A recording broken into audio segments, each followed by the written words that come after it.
Puntos que me toca hablar es sobre la electroquímica y soda. Introducción. La electroquímica es una rama de la química que estudia la transformación entre la energía eléctrica y la energía química. Es decir, en otras palabras, las reacciones químicas que se dan en la interfase de un conductor eléctrico llamado electrodo, que puede ser un metal o un semiconductor, y un conductor iónico, que vendría siendo el electrolito, pueden ser una disolución, en algunos casos especiales, un sólido. Entonces, las reacciones químicas donde se produce una transferencia de electrones entre moléculas se conocen como reacciones redox, y su importancia en la electroquímica es vital, pues mediante este tipo de reacciones se llevan a cabo los procesos que generan electricidad o, en contrario, es producido como consecuencia de ella. Reseña histórica. Estudios realizados en los años 1930 demostraron la existencia de baterías en el Imperio Patro, que probablemente fueron empleados para la electrodisposición o galvanizado de piezas metálicas. Los antecedentes muy importantes en el desarrollo de la teoría eléctrica comenzaron en el siglo XVI, con los trabajos científicos del inglés William Gilbert, quien empleó 17 años en experimentar con el magnetismo y la electricidad. En 1663, el físico alemán Otto von Guericke creó el primer generador eléctrico que producía electricidad estática generando fricción en la máquina. Avances en la Revolución Industrial. En 1800, los químicos ingleses William Nicholson y Johann Wilhelm lograron tener éxito en lograr descomponer el agua en hidrógeno y oxígeno mediante la electrólisis. No mucho después, Ritter descubrió el proceso de la galvanoplastia.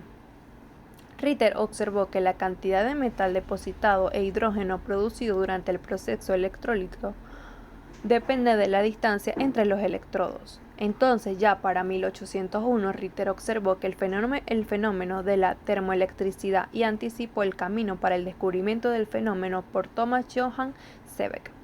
Los experimentos continuaron por el resto de las primeras décadas de los inicios del siglo XIX. Entonces, en 1810, el William Heath Wollaston logró mejorar la pila de Volta. El trabajo de Humphrey Davy con la electrólisis logró establecer en esa misma década que la producción de electricidad en celdas electroquímicas resultaba de la reacción química en combinación con sustancias de cargas opuestas. Entonces, este trabajo le permitió aislar el sodio y el potasio a partir de sus sales, como la halita y la silvita, y otros compuestos de metales alcalinoterreos. La soda. En 1789 se produce un cambio revolucionario. La síntesis de sosa de origen no orgánico, sino utilizado sal común. El padre de este invento fue Nicolas Leblanc, científico francés nacido en Iboy-la-Prée el 6 de diciembre de 1742. Este realizó importantes descubrimientos en el campo de la cristalización, expuestos en su obra, publicados en 1802. En aquella época se empleaban las cenizas de madera, pero su gran demanda para la industria textil, de vidrio, de porcelana y el papel y los jabones estaban agotando los buques europeos. Entonces, la mayor parte de estas cenizas se importaban desde España a un precio muy elevado. El problema era tan preocupante para Francia que el rey Luis XVI ordenó a la Academia de Ciencias que ofreciera un premio recompensa para la persona que inventara un procedimiento eficaz. Entonces, en la primera hacía reaccionar sal común con un ácido sulfúrico a unos 800 grados de temperatura para producir sulfato sódico y ácido clorhídrico. En la segunda se manchaba el sulfato sódico y con caliza y el carbón vegetal y se calentaba en el horno para obtener una mezcla de cenizas con una cantidad variable de sosa. Por último, se separaba la sosa y se cristalizaba. Siendo así, gracias a este método era posible la actuación de sosa a partir de la sal marina y el ácido sulfúrico como materias primas. Esto le permitió a Leblanc ganar el premio. Explicación del proceso. Existen tres procesos industriales electrolíticos empleados hoy en día para la obtención y concentración del hidróxido de sodio en solución acuosa. En los tres casos de la materia prima, esa muestra de cloruro de sodio natural obtenido de yacimientos ricos en esta sal con diferentes grados de pureza. En la primera tenemos por celdas de membrana de intercambio catiónico. es producida como una solución de concentración del 30%, que es normalmente concentrada por evaporación al 50%, usando vapor a altas presiones. Este es el método más utilizado actualmente. Selectivamente, el agua y los iones fluyen hacia el cátodo por la membrana que permite el paso hacia una sola dirección, previniendo el flujo entre compartimientos. El segundo vendría siendo el método de electrólisis con cátodo de amalgama de mercurio. En el método de electrólisis es necesario adecuar las materias primas, ya que el sal de cloruro de sodio tiene otros cationes como de calcio y de magnesio. Entonces, para limpiar estos cationes de muestra salmuera es necesario agregar carbonato de sodio para que el anión carbonato reaccione y se forme carbonato de calcio, que es insoluble en agua.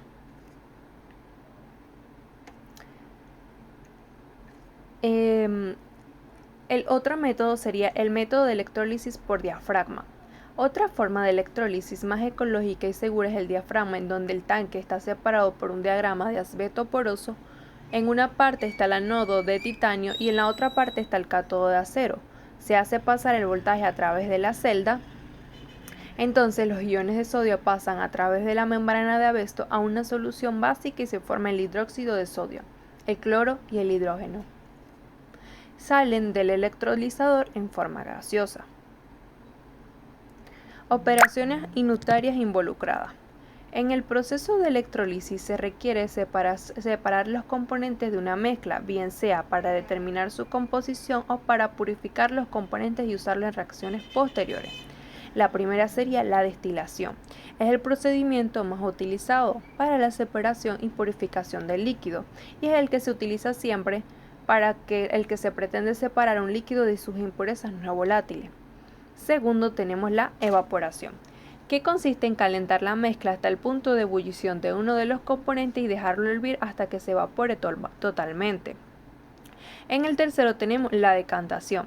Es una técnica de separación que aprovecha la diferencia de densidades, generalmente el sólido, que es el más denso que el líquido, por el cual se deposita en el fondo del recipiente, mientras la parte superior del líquido queda prácticamente sin partículas del sólido y se puede retirar con facilidad. Por último tenemos la filtración, el cual se fundamenta en que alguno de los componentes de la mezcla no es soluble en el otro, se encuentra en uno sólido y otro líquido. Los principios termodinámico y cinético. Tenemos los iones en disolución. Un ion es una especie cargada. Si una especie química neutra gana electrones, queda cargada negativamente y se denomina mión. Si una especie química neutra pierde electrones, queda cargada positivamente y se denomina cation. En disolución acuosa, las especies cargadas se estabilizan por interacciones con unas moléculas de agua. Tenemos las reacciones redox. Cuando una especie química gana electrones, la reacción se denomina de reducción. Si pierde electrones, se denomina de oxidación. En general, se llaman reacciones redox. Celdas electroquímicas. Es una reacción espontánea. Si se mezcla zinc sólido con una disolución de cobre, se obtiene cobre sólido y una disolución de zinc.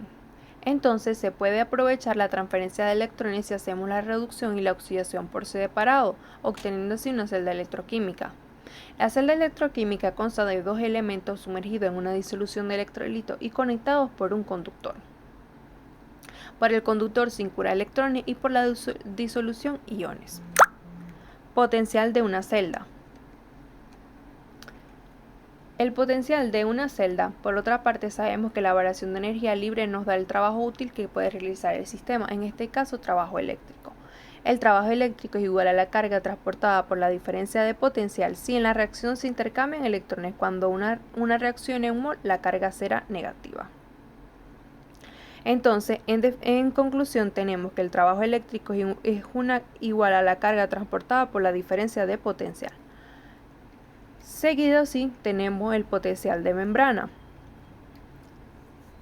en donde las corrientes eléctricas biológicas como las generadas al contraerse los músculos o en la actividad neuronal tienen su origen en la diferencia de concentración de iones entre el interior y el exterior de las células. Por último tenemos la condición de operación. en donde estas deben ser entrenadas en el uso del equipo de protección personal, debido a la posibilidad de generación de hidrógeno inflamable y combustible por el contacto del hidróxido de sodio con algunos metales. Debe prohibirse fumar en zonas de almacenamiento, manejo o procesamiento de sustancias. Luego, seguidamente tenemos las aplicaciones del producto. Al primero tenemos en la industria farmacéutica. Con la reacción química de la sosa cáustica se pueden fabricar gran cantidad de fármacos y medicamentos. Algunos son los analgésicos como la aspirina, anticoagulantes para tratar coágulos sanguíneos, medicamentos reductores de colesterol. Seguidamente tenemos la industria alimentaria. Aunque seguramente pocos lo sepan, la soda cáustica también está presente en la industria alimentaria. Todo lo que conlleva procesamiento, conservación y cura de los alimentos se ve beneficiado por las propiedades de este químico. Por ejemplo, es un elemento crucial durante la curación de las aceitunas. Industria de la limpieza. Este componente también está presente como una de las materias primas durante la fabricación de detergentes y jabones a nivel industrial. Industria de madera y papel. La madera se puede refinar con la reacción química del producto, permitiéndole al fabricante tener una materia de primera calidad antes de producir el mobiliario u otros productos a partir de la madera. Industria metalúrgica. Gracias al hidróxido de sodio se puede extraer a la alumina, componente esencial para producir el aluminio. Industria energética. De forma similar a como ocurre con el también corrosivo ácido sulfúrico, el hidróxido de sodio también tiene aplicaciones en el sector energético. Este componente se utiliza también como parte de la fabricación de las celdas de combustible, que hacen la función de batería y producen electricidad de una forma totalmente limpia y eficiente. Industria del tratamiento del agua. Gracias a la corrosión del hidróxido de sodio se pueden eliminar los metales pesados del agua, además de poder reducir más su acidez y regulando su pH. Este componente también sirve para crear otros productos que traten a su vez la higiene del agua. Por último tenemos la industria textil.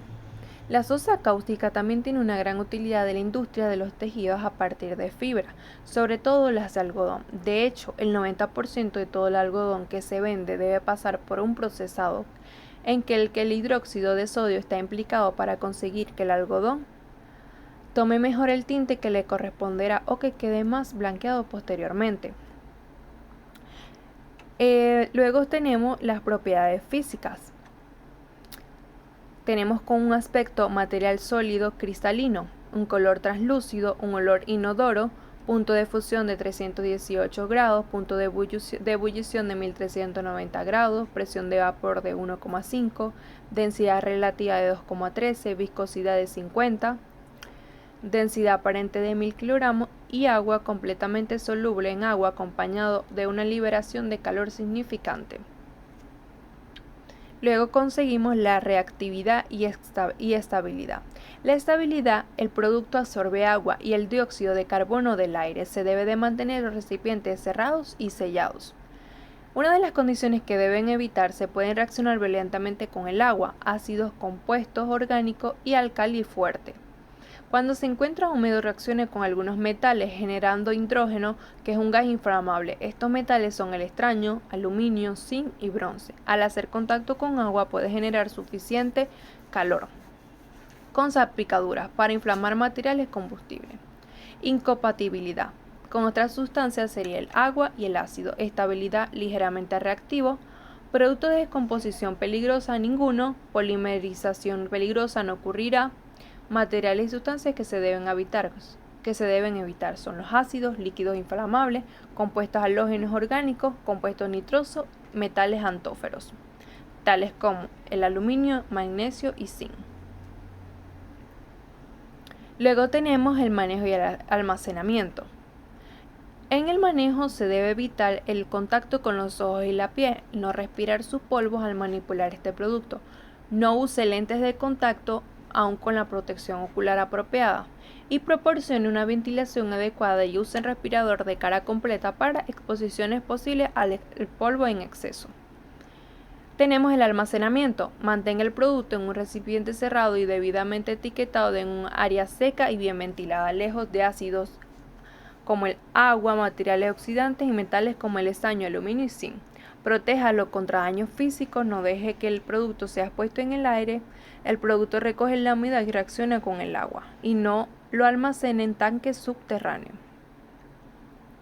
Muchísimas gracias por su atención.